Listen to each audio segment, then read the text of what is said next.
In this video, we're diving into one of the most bizarre chapters of 90s history, the Beanie Babies bubble.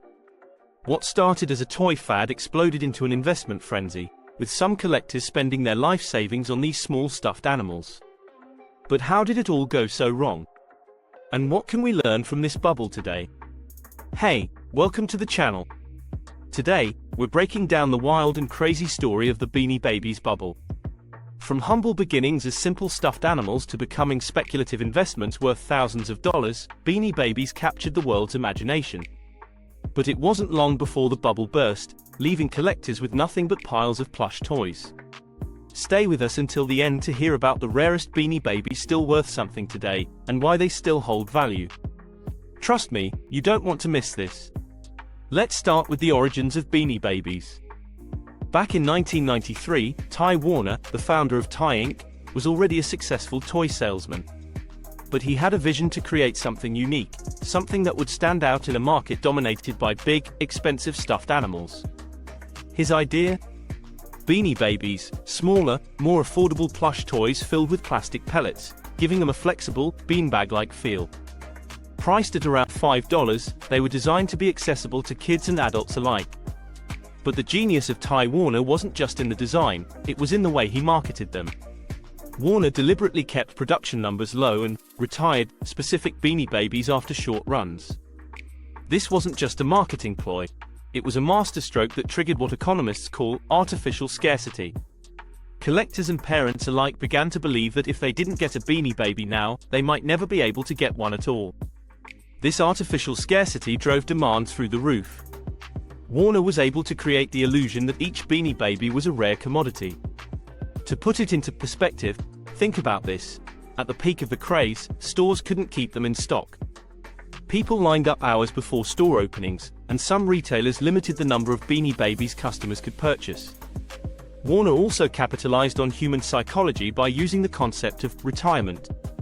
When a Beanie Baby was retired, no more would ever be made. Collectors saw this as an opportunity to invest in something that would only appreciate in value over time. The frenzy began. Let's jump to 1995, when the craze was in full swing. By this point, Beanie Babies had crossed from being a children's toy into the realm of serious collectibles. It wasn't just kids begging their parents for the latest beanie, adults were getting involved too. Soon, everyone from stay-at-home moms to Wall Street executives were buying and selling Beanie Babies as if they were stocks on the Nasdaq. At the height of the craze, certain Beanie Babies were selling for hundreds or even thousands of dollars. Take Peanut the Royal Blue Elephant, one of the most famous Beanie Babies. Originally released in 1995 in a dark blue color, only a few were produced due to a manufacturing error. When collectors realized this, Peanut's value skyrocketed, with some paying as much as $5,000 for a single elephant. And this wasn't just a niche market. Mainstream media caught on, further fueling the hype. Stories of Beanie Baby millionaires began to circulate. For example, one family claimed that by selling their Beanie Baby collection, they paid for their child's college education. Magazines like People, Forbes, and Time ran articles about Beanie Babies, feeding the growing narrative that these toys weren't just collectibles, they were a legitimate investment opportunity. But what really pushed the craze to its peak was the rise of the internet. Sites like eBay exploded in popularity, giving collectors access to a global market. Suddenly, a person in rural Kansas could sell a Beanie Baby to a buyer in New York or even overseas. eBay became the go-to platform for Beanie Babies, with thousands of listings flooding the site every day.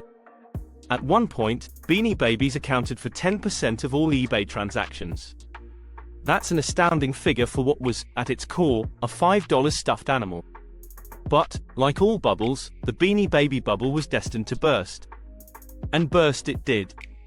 By 1999, the market began to show cracks. For one, Ty Warner had ramped up production to meet the insane demand.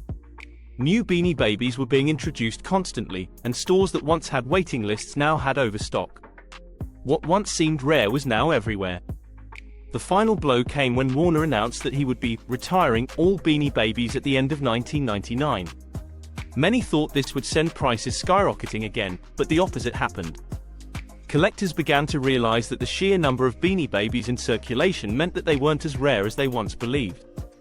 People who had spent thousands on their collections watched as their investments plummeted in value. For example, the Princess Diana bear, once one of the most coveted Beanie Babies, saw its price collapse from over $500 to less than $20 almost overnight. And it wasn't just high-end collectors who were affected. Average families who had bought into the craze, hoping to fund college or retirement with their collections, found themselves sitting on piles of virtually worthless plush toys. So, why did the bubble pop? A few key factors stand out: oversupply, market saturation, and a critical loss of faith in the value of the Beanie Babies themselves. Like other financial bubbles, it was built on speculative belief rather than any intrinsic value in the product. And once that belief evaporated, the market collapsed. So, what happened after the bubble burst? For most collectors, the end was a bitter disappointment. Thousands of people found themselves stuck with Beanie Babies that were worth a fraction of what they paid. But the story doesn't end there. Some Beanie Babies still retain value today, but they are the exceptions rather than the rule. Extremely rare versions, like a first edition Peanut the Royal Blue Elephant or an error-filled Valentino bear, can still fetch significant sums, sometimes in the hundreds or thousands of dollars, depending on condition. But these cases are rare. For the vast majority of Beanie Babies, prices range from a few cents to maybe a few dollars. More broadly, the Beanie Babies bubble has left a lasting legacy in the world of collectibles. It's become a textbook example of how irrational exuberance and herd mentality can create financial bubbles, not just in stocks or housing, but in anything, even stuffed toys. Since the Beanie Babies bubble, we've seen similar crazes in things like Pokémon cards, cryptocurrencies, and even NFTs. The lesson remains the same. When an asset's price is driven more by speculation than by inherent value, the risk of a bubble forming, and eventually popping, is high. Now, here's something fascinating. The Beanie Baby community didn't completely disappear after the bubble burst. In fact, there are still passionate collectors today who trade and sell Beanie Babies on specialized websites and forums. Some are even trying to reignite the market by hunting for the rarest and most pristine versions of these once ubiquitous toys. If you still have your Beanie Baby collection tucked away somewhere, it might be worth dusting it off and seeing if you have one of the few that's still worth something. If you found this story about the Beanie Babies bubble fascinating, hit that like button and subscribe for more deep dives into financial manias, pop culture trends, and collectible crazes.